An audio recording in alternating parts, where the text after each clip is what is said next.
Welcome to Unspoken, a podcast dedicated to exploring the often uncharted territory of trauma and recovery.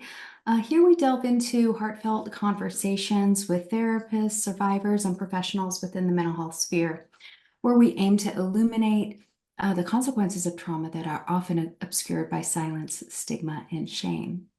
And so today I want to welcome Chassity Hamilton, who is a clinical mental health counseling graduate student at Louisiana State University, where she contributes as a graduate research assistant within the School of Education.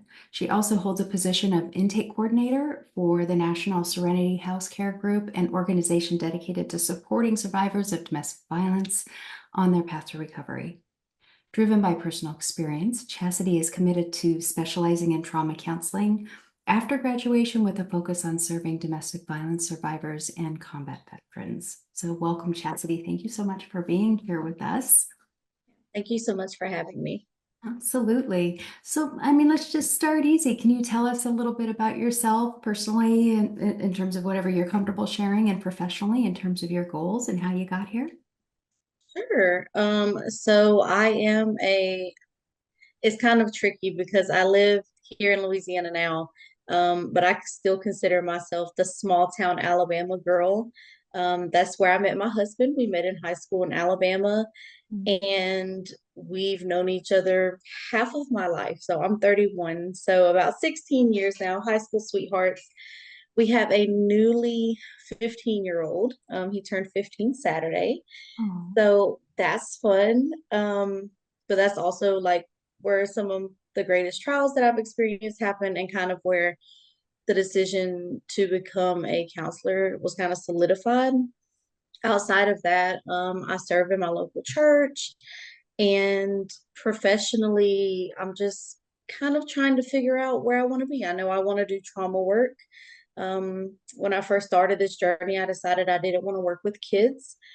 In his infinite wisdom, our program director at LSU decided to put me at a place where that was what I would predominantly work with.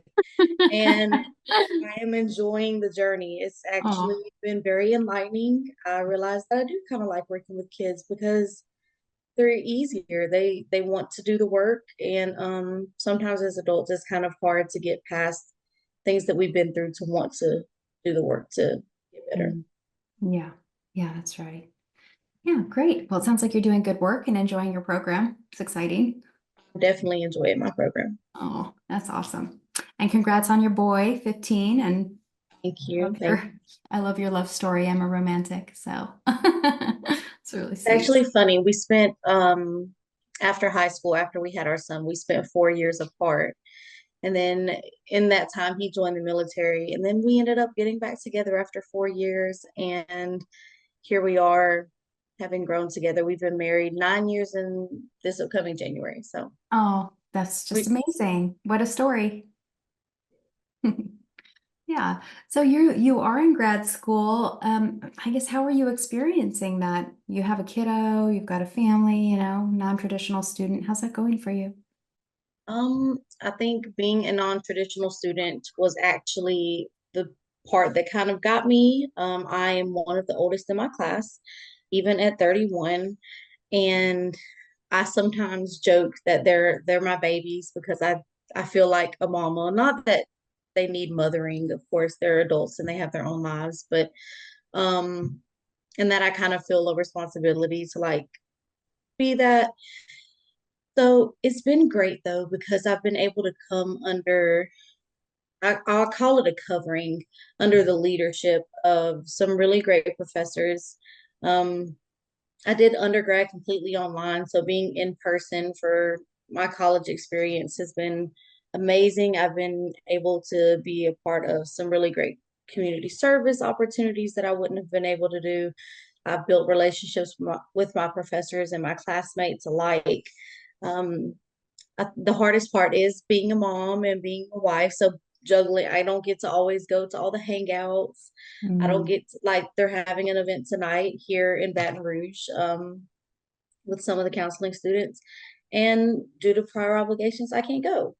So, but it's okay because as there's a lady that I follow on social media, and her slogan is "Nothing is missing," and I think that I can definitely apply that. Oh, I love it. So fun. When are you finished with school? I graduated in May, so close yet so far Oh, away. I know that feeling. It feels eternal. Yeah. So what motivated you to pursue mental health counseling as a professional goal? And how did your Um, personal and I guess your personal experiences, how might they have influenced that decision? okay, so that is a long story that started when I was a child. Um, Without going into too many details, I was sexually abused as a child, and that kind of started my experience with trauma, and it kind of changed how I viewed life. So I went through all that and I said, well, I'm going to be a lawyer. I'm going to just, you know, go after all the bad guys because that's all what I thought I wanted to do. And I'm very good at arguing. If you, especially if you ask my husband, he would agree. Um, so then when I turned 17, my son was about one. I got married, not to the husband that I have now. But I got married, and I think most of the reason I got married is because I didn't feel like anybody would love me because I had a 1 year old and I was quote unquote damaged goods. So he showed me attention and I got married at 17, a week after my birthday. And that was the worst 4 years of my life. It was a marriage full of domestic violence and infidelity. So, based on that, um, I like to say that the Lord changed my calling. Realistically, people have told me all my life that, oh, you've been through so much, you're going to be so good at helping other people. And I told them, like, I don't necessarily want to go through things if that's how I have to help other people. Mhm. But then coming out of that domestic violence thing, because I'd always said that I would never let a man do that to me. I would never I have more respect for myself. And realistically, when it came down to it, it wasn't that I didn't respect myself, it's that I didn't think that I was worth enough Mm. to have more. So coming out of that experience, I'm just like, I cannot let this happen to other people if I can. And if they've been through that, I want to help them get to a version of whole and health, Mm. whatever that may look like for them. So I think it's coming out of that experience because I left that marriage in 2013 and I married my now husband in 2016. And about 3 years later, I'm just like, I think I'm going to go back to school because the whole reason I left school is because I thought my ex husband was going to find me and it'd be a whole big thing. And my now husband was like, if that's what you want to do, full support. And he has been amazing. Mm. We moved to Louisiana from Georgia. And when I said, hey, I think I'm going to go to LSU, he's like, okay, so when are we moving? And Aw. yes, he has been an amazing and very integral part of this story. And just, I came in with a lot of baggage, and it's not him solely, but he has loved me to the point where I've been able to work on my self heal and being able to be that for other women is, it's kind of a full circle moment. Yeah, well, healing doesn't happen in a vacuum, So you have your husband and you're able to give back also, so other people don't have to try to recover on their own. That's quite an inspiration. Yeah. You talked about some vulnerabilities going into your first marriage. And the reason I bring that up is because with domestic violence or other kinds of or stalking or those kinds of abuses, there's a lot that happens before anybody lays a hand on you, if they ever do, but there are all kinds of layers of abuse, and sometimes that those pieces are the confusing parts to those on the outside. And I don't know if you feel comfortable talking about this or not, and if you don't, it's totally fine.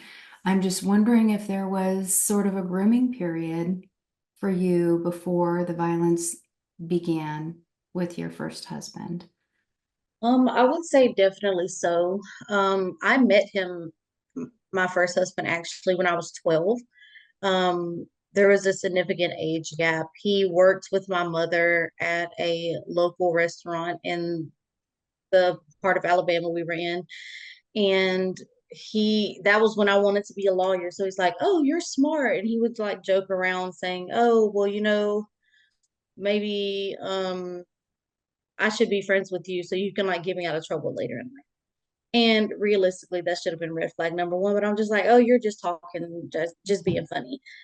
So I had my son when I was 16. I was a teen mom. And after I had him, I just, being a silly teenager, told my husband, who was my son's father, that I didn't want anything to do with him. And we just kind of went our separate ways. But then my ex-husband started hanging around more. He worked at a store down the road from our house, so we'd see him often. And my mom was still friends with him. So we literally, he would just come over and hang out. And he would love bomb. He's like, "Oh, well, you've got this baby, so cute. I've always wanted a kid. Like, let me help you. We'll go shopping. Let's take the whole family out on trips.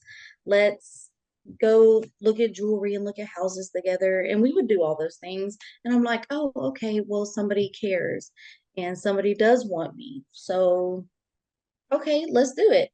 And there were instances even before we got married where he had told me all these stories of how he had been in the military, how he was waiting on a settlement, he was going to be rich one day. And I believed them all. Well, my mom talked to his mom, and she's like, "None of those things are true." And as a teenager, I'm like, my mom's just saying this because she doesn't want me in this relationship. And so I ignored all that. Mhm. And there were instances where he would yell or he would not speak to me for days because I'd said something to upset him. And I just ignored it as like, okay, well, that's just how he loves. And since my parents had gone through a divorce when I was a child, I didn't get to really see what true love actually looks like, what problem solving, conflict resolution looks like. So I'm just like, okay, well, he's paying attention to me. He's spending money on me so he can provide, and let's do it. Why not? I want to get out of my mom's house anyways. I'm 16. She's got too many rules. And it just seemed like the perfect escape until it wasn't. Mhm.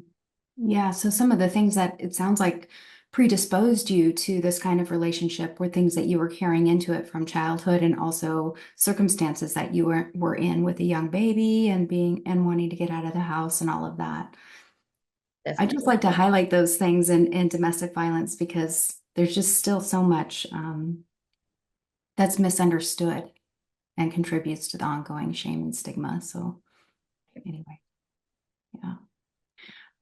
Can you talk a little bit about how you got out? Sure. So, like I said, this had been going on for about 4 years or so.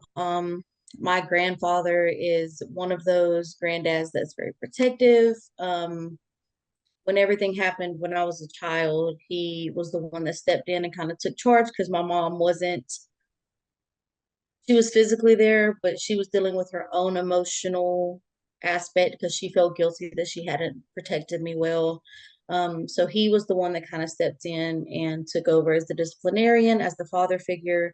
So during that time of domestic violence, he was the one who's like, "Okay, well, you're 17, you're still a child, you do what I say." So during one instance, he came and picked me up, took me to my grandmother in Florida, and was like, "Hey, you're just gonna stay here." Well, I was back home the next day, so that didn't do any good. But it was the Iron Bowl, which is the Auburn, Alabama game, biggest game of the season, as far as any Alabama fan is concerned. In 2013, I was an Auburn fan and he was an Alabama fan, and that was the year that Alabama lost, Mhm. which was a really big deal.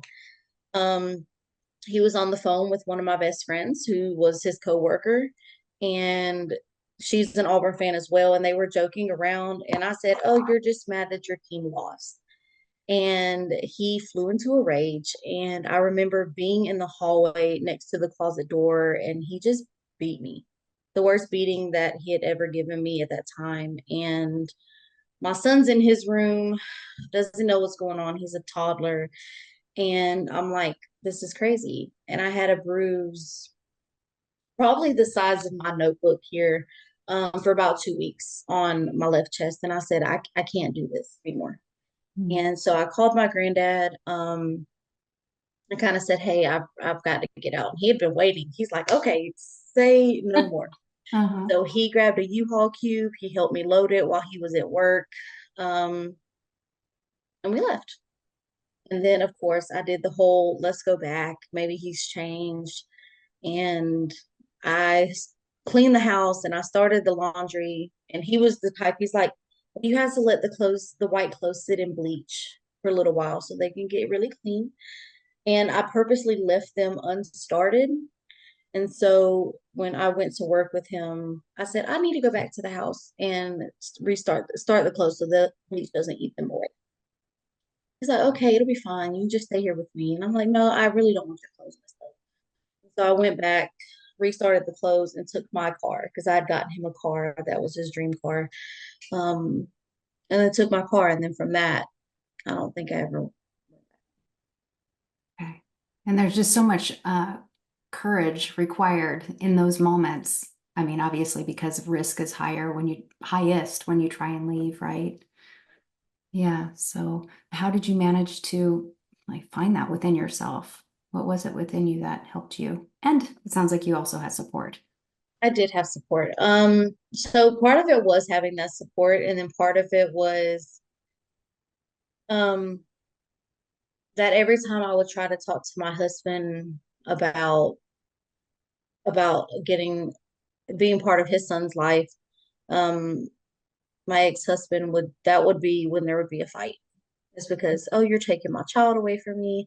And then after I left him for good, he started calling in Alabama's DHR is like DCFS in Louisiana, I think, and filing false claims against me, saying that I was abusing my son, that he was mistreated, and we had a caseworker show up one night, and I was staying with my aunt and my cousins, show up at midnight, do a welfare check on my son, and I'm just like, and he had already tried to threaten my son, and I think the thing was when it started becoming not only an issue for me but for my child, that's when I'm like, regardless, my son cannot, this cannot be his life. Mhm. And honestly, my son, he's the reason that I had the courage, because if it would have just been me, I think there's no telling where I would have Oh, been if I went back. yeah. And I don't know that this is a new thing that's happening, but I guess I'm noticing it more that perpetrators are using systems designed to protect victims.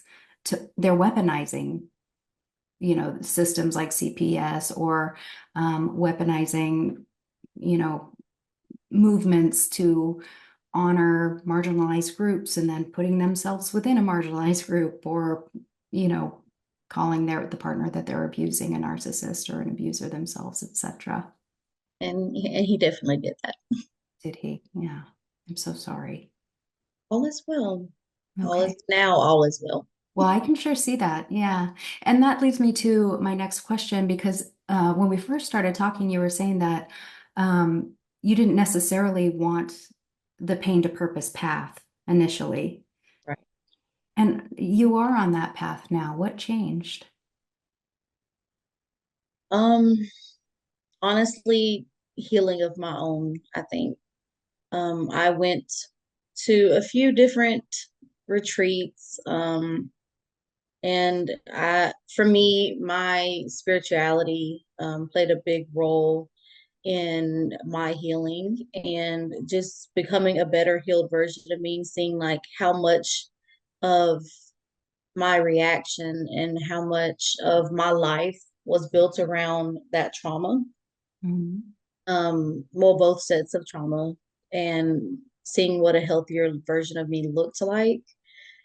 I'm like, to, I want to be able to help others with this because it was causing somatic symptoms, causing so many things that I didn't even realize were because of trauma.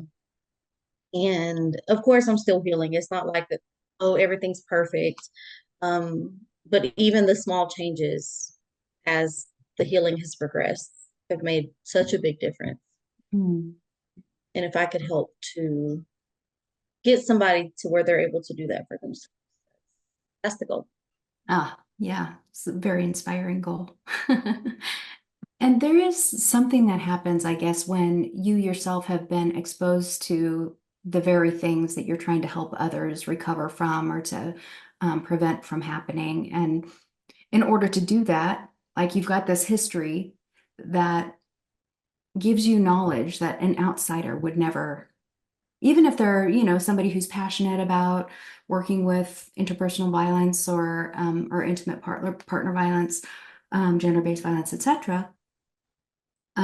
There's you can be passionate, but without the experience, there's just a piece of knowledge that isn't there. I'm not saying it's better or worse. It's just a fact. And I'm wondering if there are things that you believe that you know, like it's a unique kind of knowledge that you bring to the table in supporting those around you. And have you articulated to yourself what that knowledge might be? Like, what do you know that others don't? Outside of, like I said, whenever I was younger, I would say I would never let that happen to me. Mm. Um, Outside of knowing that I am able to speak on things I've not been through. And I feel that clients are more apt to receive from someone who has been through something similar because then you understand the underlying emotions, you understand the why, um, you understand that love may not be all it is cracked up to be. What you may consider love may be love bombing. It may be just the honeymoon period in the cycle of violence.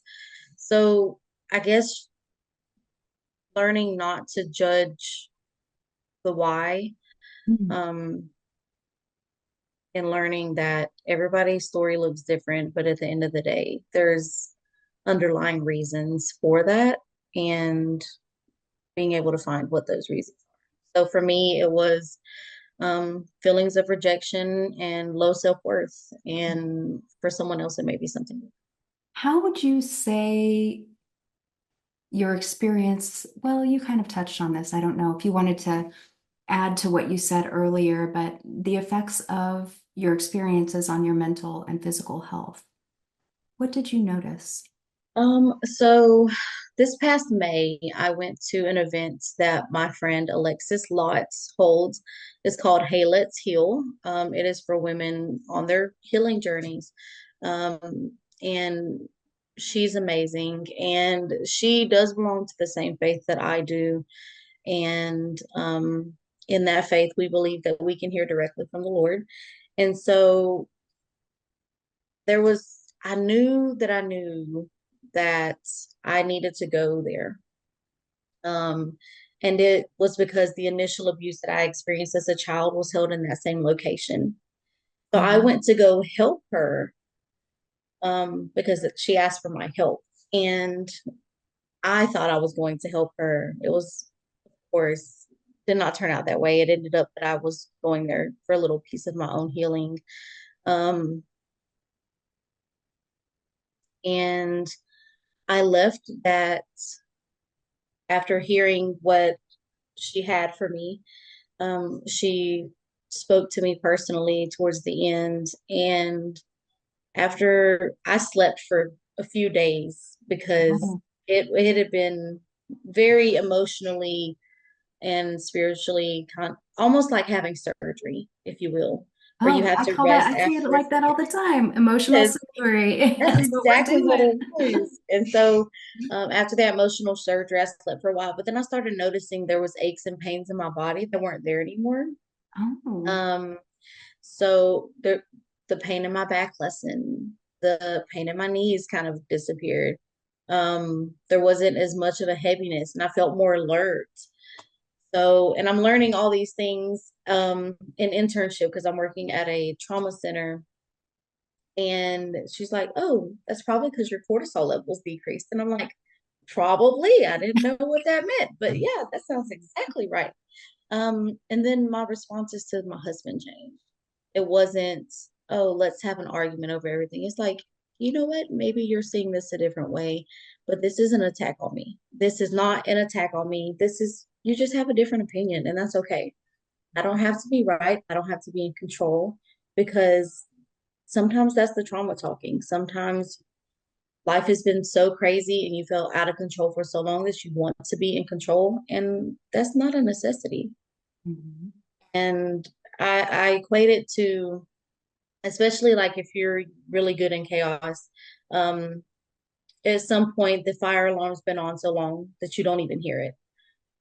So the building's been on fire and you've just gotten used to it. So relearning how to, and I kind of feel like I'm rambling, but relearning how to just exist um, has been a big part of that healing. So changed responses, the changes in somatic feelings, and then just a greater sense of peace. It's Mhm. been amazing. I didn't think you were rambling at all. Actually, I appreciated all the things you said. And some of what you were describing it's like the nuance of being traumatized. It's hard to separate the person from however their symptoms show up behaviorally or emotionally or whatever. And one of the things that I think is hard to understand or relate to is that, as a survivor, your body is kind of on fire, and it just is so exhausting. And especially when you've been exposed to something that is so, like domestic violence is really terrifying. Um, and your body is just ready to do what it's got to do for you all the time. And that is really, it has its consequences. So, and that's what I heard you describe is that your body was trying to help you and was getting tired. And once you were able to let go and release, then you felt some peace. Yeah. That's definitely an accurate summation. Great. Well, I'm happy for you to have found that. Thank you. Yeah.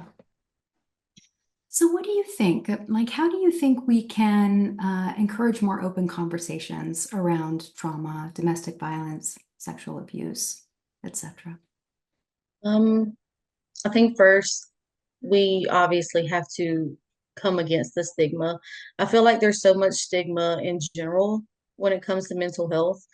Um, Even as a counseling student, so I'm a big, obviously, supporter of mental health and therapy, and my husband's not. And he supports mental health. He knows that people need therapy, but he's like, I'm good.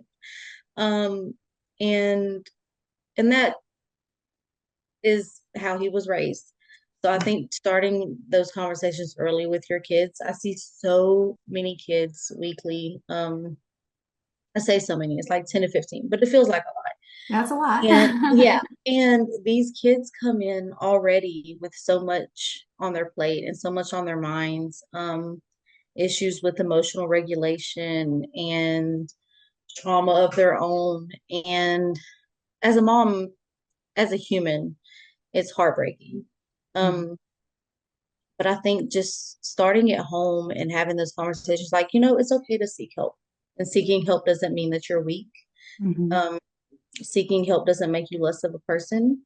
So while my husband wasn't necessarily verbally told those things were kind of unconsciously like submitted into him. So he's just, I'm okay because I'm not freaking out and I'm not like spazzing on people. And realistically, even even healthy people, quote unquote healthy people, people with no trauma, therapy is still useful.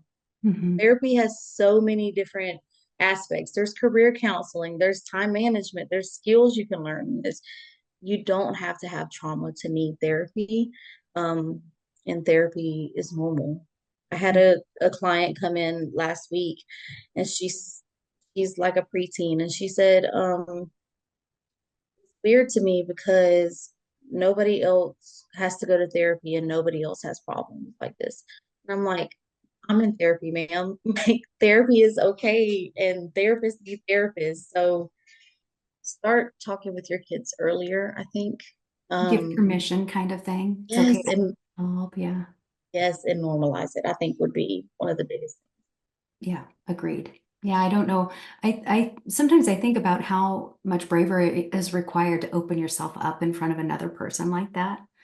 And sometimes I wonder if that's part of, the refusal to ask for help. It's hard. Especially a stranger. Yeah. Yeah. Absolutely. So let's see. Are there any projects or initiatives that you're involved in to help others that you want to share about here?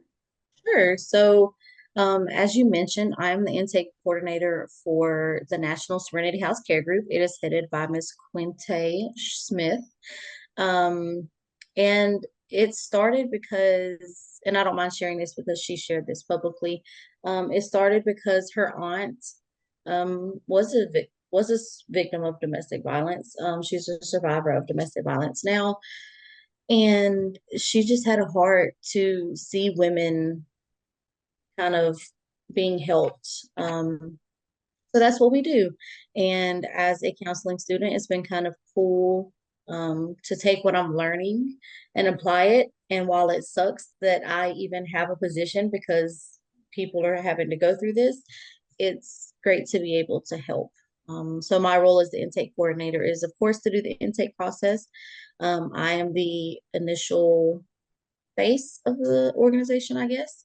Mhm. And I'm the one asking you all the questions and seeing what you need and making sure that the information gets to the right people within our organization to make sure that they are able to receive help.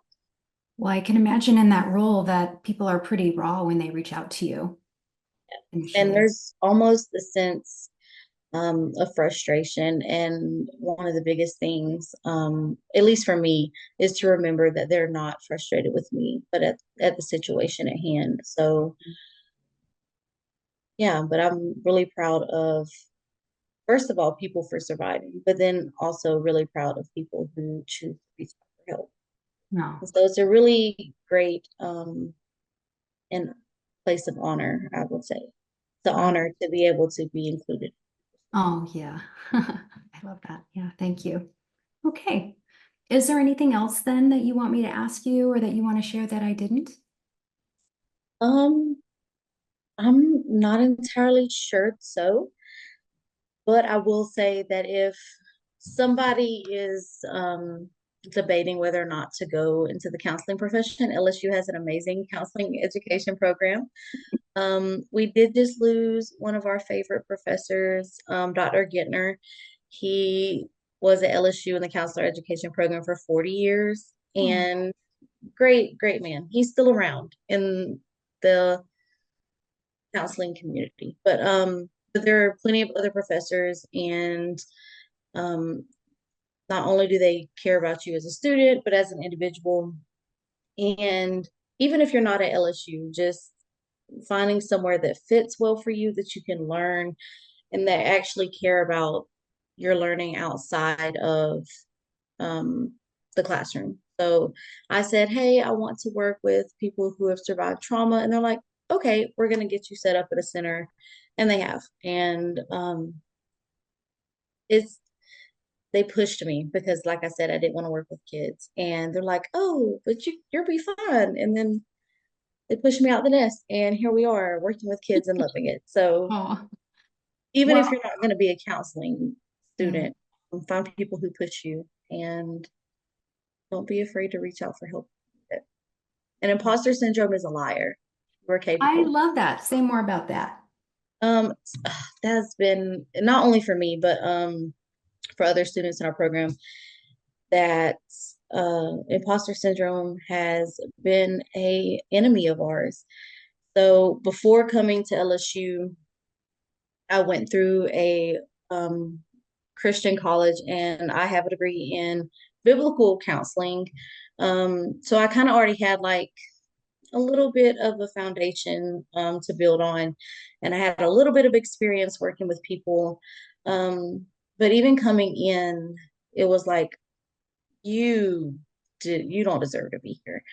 And you've been through all these things. How can you help other people if you're not fully healed yourself? And like, yes, I can do well in class, but when it comes to being in session with people, it's like you don't know what you're doing. Like, how are you even in these spaces? And the first session that I ever did, um, my supervisor got a message from the mom and was like, my child really likes working with Chassity. We're going to keep coming back. And then just being able to talk with parents and see how these kids are progressing and seeing that therapy is actually working. It's been like imposter syndrome can kick rocks barefoot because That's it's a a great liar. hashtag. Yes, kick rocks barefoot. Yeah. So it's been really cool to see that, and of course, just hearing those good things didn't stop imposter syndrome, but it's definitely lessened its effects Hmm. as you can see how you're being productive. And it's really helpful to see that people who have been in the field a lot longer, even my supervisor, she's been in the field over 20 years, and she's like, sometimes it'll still sneak up on you. And sometimes you are still going to feel like you're not qualified or you're not capable or you're not being as effective. But um, just being there is a huge deal. It makes a really Sure is. It sure is. Absolutely. Yeah. Thank you for everything that you shared with us and for your time today. And most importantly, thank you for the work that you're doing. We're really grateful. thank you for having me.